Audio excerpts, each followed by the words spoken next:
High বন্ধুরা, আমরা গেছিলাম একটু ঘাটে ঘুরতে। ঘাটে গিয়ে দেখি একজন নাচ করছে। নাচটা দেখতে দেখতে আমি হলো আপনাদেরকেও দেখাই। দেখতে দেখতে ছেলেরা দেখছে অনেক সুন্দরই নাচছিল। নাচ দেখার পর আমরা একটু গেলাম চা খেতে। তারপর খেলাম ঝালমুড়ি। ঝালমুড়ি খেতে খেতে বসেছিলাম। বসে থাকতে থাকতে আমরা একটু মজাও করলাম। তারপরে আমার এক জায়গায় যাওয়ার ছিল, ওইখান থেকে তাড়াতাড়ি বেরিয়ে বেরিয়ে আমরা গেলাম একটা কালী মায়া মন্দিরে। সেখানে গিয়ে আমার একটা লাইট খুব পছন্দ হয়েছিল। আপনি দেখতে পাবেন, আমি বারবার ওই লাইটটা দেখাচ্ছিলাম।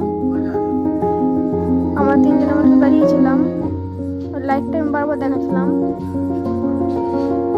দাঁড়িয়ে থাকতে থাকতে একটা মজা করছিলাম। তারপর আমরা গেলাম একটু মায়ের কাছে। ভেতরে ঢুকতে পারিনি, তাই বাইরে থেকে নিয়েছি। এরপরে আর কি আমরা